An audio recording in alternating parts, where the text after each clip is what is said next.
मैं मजबूरी समझता हूं, जाने सीएम बदलने के दावे पर अखिलेश ने क्या कहा। समाजवादी पार्टी प्रमुख अखिलेश यादव ने लखनऊ में प्रेस कॉन्फ्रेंस कर बीजेपी पर जमकर जुबानी हमला किया है। उन्होंने कहा कि रामजी लाल सुमन ने क्या कहा, इतिहास के पन्ने सभी पलट रहे हैं। रामजी लाल सुमन जी ने इतिहास का पन्ना पलटा है, बीजेपी इतिहास का पन्ना पलट रही है। रामजी लाल सुमन जी ने जो कहा वह इतिहास का एक भाव था। अखिलेश यादव ने कहा कि सरकार ने हमारे घर को गंगा जल से घुलवाया था, शिवाजी तिलक किसी ने भी नहीं किया था। वहीं बीजेपी विधायक के द्वारा सीएम योगी आदित्यनाथ की जगह केशव प्रसाद मौर्य को मुख्यमंत्री बनाए जाने के दावे पर कहा कि बीजेपी में क्या चल रहा है इसकी चिंता समाजवादी पार्टी की नहीं है, यूपी को लूटा जा रहा है। मैं मजबूरी समझता हूं। गाजियाबाद कांड पर उन्होंने कहा कि यूपी में विधायक के कपड़े फाड़े जा रहे हैं। अयोध्या में बीजेपी वालों ने जमीन पर कब्जा किया है। बीजेपी की पॉलिसी कहां है? सरकार कार्रवाई नहीं करती है, आईएएस पर कार्रवाई नहीं हुई है, सरकार कानून व्यवस्था पर काम नहीं कर रही है, एनकाउंटर से कानून व्यवस्था ठीक नहीं हो रही है। आज के दिन समाज में गैर बराबरी और बेरोजगारी है। उन्होंने कहा कि बीजेपी के नेता भूमाफिया बन गया है। आगरा और गाजियाबाद में उन्हीं का विधायक क्या आरोप लगा रहा है। अधिकारी और सरकार मिलकर जनता को लूट रहे हैं। आईएएस गायब है, वहां कहां है? आज के दिन हम लोग डॉक्टर राम मनोहर लोहिया को तो याद कर ही रहे हैं, साथ ही सुखदेव, राजगुरु और भगत सिंह को भी याद कर रहे हैं। सपा प्रमुख ने कहा कि डॉक्टर राम मनोहर लोहिया ने सप्त क्रांति का आंदोलन समानता और सबको गैर बराबरी के लिए इकट्ठा करने का रास्ता बनाया था। भारतीय जनता पार्टी के नेता भूमाफिया बन चुके हैं। अयोध्या में सबसे ज्यादा जमीनों पर कब्जा भारतीय जनता पार्टी के नेताओं ने किया है। अधिकारी सरकार मिलकर के जनता को लूट रही है। रात ही में अयोध्या का मुझे जानकारी मिली कि एक एसडीएम शिवम यादव पे लगातार दबाव बना रहा था।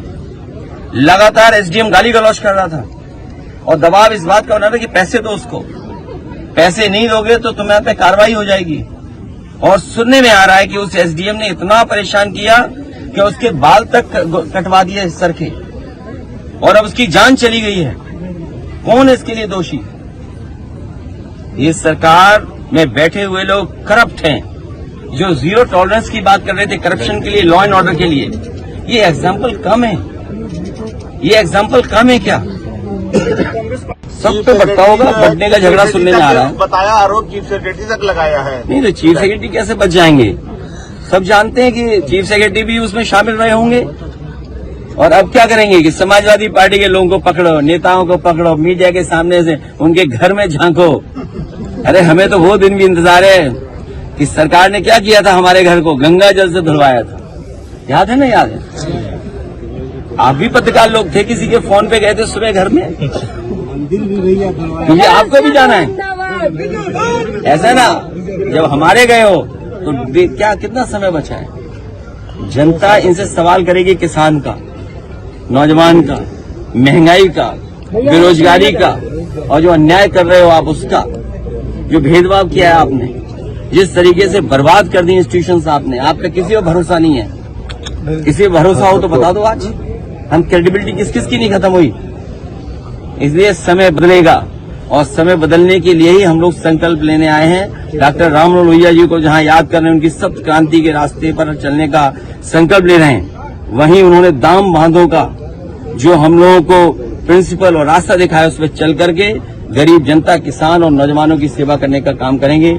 जहां आज डॉक्टर राम मनोहर लोहिया को हम लोग याद कर रहे हैं, वहीं भगत सिंह, राजगुरु और सुखदेव को भी याद करते हैं कि उनकी क्रांतिकारी, उनकी जान निछावर की वजह से आज हमारा देश आजाद हुआ, जिस स्वतंत्रता के साथ हम आज देश में रह रहे हैं।